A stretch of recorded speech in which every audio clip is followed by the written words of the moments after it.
नमस्कार दोस्तों, आपका अपना यूट्यूब चैनल वाले कुमार क्लासेस में स्वागत है। तो चलिए आज हम आप लोग को बीच लेकर आए हैं क्लास 10। बिहार बोर्ड में आज जो एग्जाम होने के लिए जा रहा है उस एग्जाम में आज वीवीआई प्रश्न लेकर आए हैं।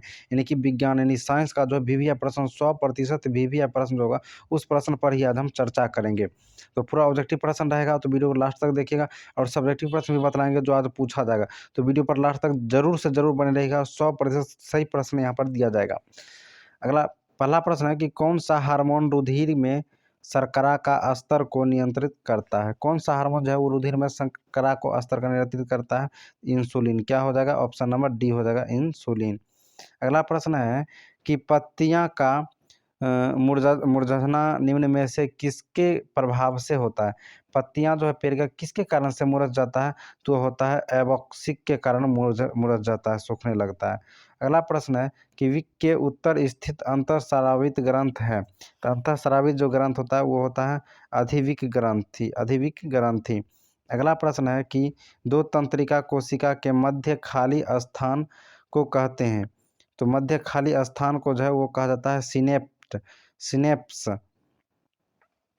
मनुष्य के शरीर में सबसे बड़ी ग्रंथियां क्या है? सबसे बड़ी ग्रंथियां जो है वो लीवर है। अगला प्रश्न है कि इनमें कौन फल पकाने के लिए प्रयुक्त है। इनमें कौन फल को पकाने के लिए प्रयुक्त है वो आपको बतलाना है। तो ये जो होता है एथिलीन, इसी को काम होता है कि फल को पकाना। अगला प्रश्न है ईस्ट जनन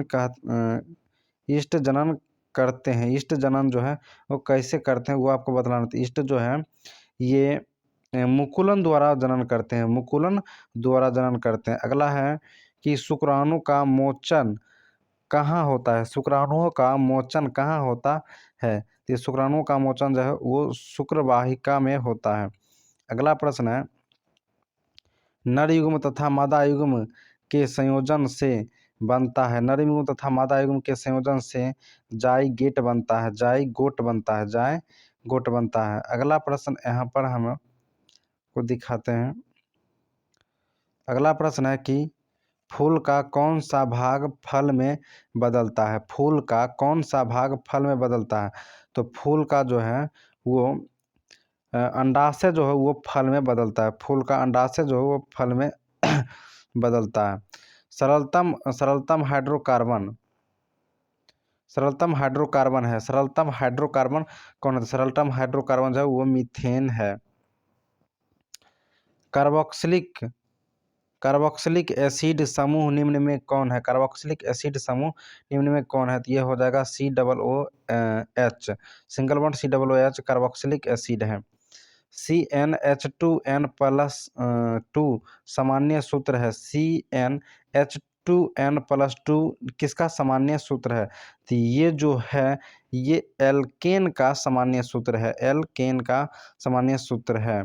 एथेनॉल का क्रियाशील मूलक है। एथेनॉल का क्रियाशील मूलक है single bond OH, single bond OH। Nitrogen अणु में कितने सहसंयोजक बंधन होते हैं? नाइट्रोजन अणु में कितने सहसंयोजक बंधन होते हैं? तो इसका आंसर हो जाएगा 3, B। ठीक है। अगला प्रश्न है कि निम्न में कौन सी गैस धातु वेल्डिंग में प्रयुक्त होती है? निम्न में कौन सी गैस धातु वेल्डिंग में प्रयुक्त होती है? धातु को वेल्डिंग करने के लिए कौन सा गैस का प्रयोग किया जाता है? तो हो जाएगा एसिटिलीन गैस। एसिटिलीन गैस जो होता है ये धातु को वेल्डिंग करने के लिए मदद में काम आता है। 1 HP यानी अश्व शक्ति के बराबर क्या होता है? तो 1 HP यानी कि वह एक अश्व शक्ति का मतलब होता है 746 वाट। 746 वाट। 1 किलोवाट बराबर होता है, 1 किलोवाट बराबर होता है, 1 किलोवाट बराबर होता है। 1 किलोवाट बराबर कितना होता है? तो 1 किलोवाट बराबर 3.6 × 10⁻6 जूल होता है। ठीक है। अगला प्रश्न है कि प्रतिरोध का SI मात्रक है। प्रतिरोध का SI मात्रक है। प्रतिरोध का SI मात्रक जो होता है वो ओम होता है। अगला प्रश्न है लघुपथन के समय परिपथ में विद्युत धारा का मान होगा। लघुपथन के समय परिपथ में विद्युत धारा का मान बहुत अधिक होगा, बहुत अधिक होगा। अगला प्रश्न है यहाँ पर कि इलेक्ट्रॉन पर किसका आवेश होता है? इलेक्ट्रॉन पर किसका आवेश होता है? तो आंसर हो जाएगा 1.6 × 10⁻−19 कूलम। अगला प्रश्न है कि ओम के नियम का गणितीय रूप क्या है। ओम के नियम का गणितीय रूप क्या है। तो ओम के नियम का जो गणितीय रूप है वो है I बराबर V बट्टा R। विभवांतर मापने वाले यंत्र को कहते हैं, विभवांतर मापने वाले यंत्र को क्या कहा जाता है। विभवांतर मापने वाले यंत्र को वोल्ट मीटर कहा जाता है। अगला प्रश्न है शक्ति का एसआई मात्रक। शक्ति का एसआई मात्रक क्या होता है। शक्ति का एसआई मात्रक जो है वो वाट होता है।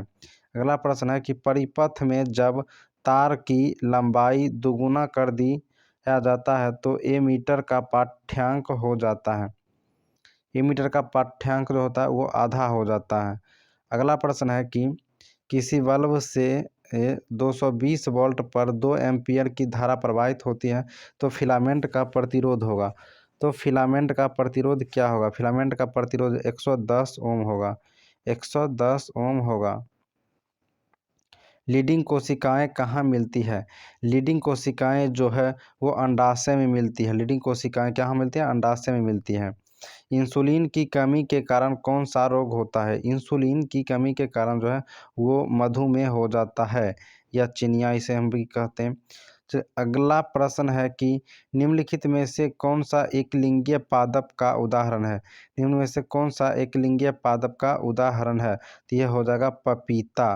क्या हो जाएगा, पपीता। अगला प्रश्न है कि मानव मादा में निषेचन होता है। मानव मादा का जो निषेचन होता है वो होता है फिलोपियन नालिका में। फिलोपियन नालिका में, ठीक है। अगला प्रश्न है कि तने तने द्वारा कायिक प्रबंधन होता है। तने द्वारा कायिक प्रबंधन होता है, ये सभी में होता है, यानी कि पुदीने में भी होता है, अदरक में भी होता है और हल्दी में भी होता है। अगला प्रश्न है कि निम्नलिखित में से कौन सा लैंगिक जनन संचारित रोग नहीं है। निम्नलिखित कौन सा लैंगिक जनन संचारित रोग नहीं है। तो इसका आंसर हो जाएगा टाइफाइड। टाइफाइड, ठीक है। अगला प्रश्न है स्त्रियों के मासिक चक्र में एक परिपक्व अंडाणु एक दिन अंडाशय से बाहर निकलता है। तो वो आपको आंसर बतलाना है। इसका आंसर क्या होगा वो, तो यहाँ पर है कि वो किस दिन जो है बाहर होती है, 28वें दिन, 14वें दिन या 20वें दिन या 30वें दिन। तो इसका आंसर जो है ये हो जाएगा कि 14वें दिन जो है परिपक्व अंडे बाहर निकलते हैं। अगला प्रश्न है कि विद्युत धारा का मात्रक होता है। विद्युत धारा का जो है वो मात्रक क्या होता है। विद्युत धारा का मात्रक एम्पियर होता है। अगला प्रश्न है कि 1 2 3 ओम के 3 प्रतिरोधों को श्रेणी क्रम में जोड़ दिया जाए तो समतुल्य क्या होगा। तो श्रेणी क्रम में जोड़ने पर जो है इसका समतुल्य क्या होगा वो आपको बतलाना है। तो इसका समतुल्य जो हो जाएगा कितना हो जाएगा, 6 हो जाएगा। जब भी आपको श्रेणी क्रम में कहेगा तो सीधा जोड़ना है, और समतुल्य क्रम में कहेगा तो आपको जो है एक बटा करके जोड़ कर भिन्न का जोड़ के रूप में करना होता है। अगला प्रश्न है कि 100 वाट और 220 वोल्ट के विद्युत बल्ब का तंतु का प्रतिरोध क्या होगा। तो इसका आंसर हो जाएगा कि ये 484 ओम होगा। अगला प्रश्न है कि यदि एक तार में 2 मिनट में 48 कूलम्ब आवेश प्रवाहित हो तो तार का विद्युत धारा का मान होगा। तो उस तार का जो है विद्युत धारा का मान क्या होगा। तो 0.4 एम्पियर होगा। 0.4 एम्पियर होगा। ताप बढ़ने पर चालक का प्रतिरोध क्या होता है। ताप बढ़ेगा तो चालक का प्रतिरोध ऑटोमेटिक बढ़ने लगेगा, ठीक है।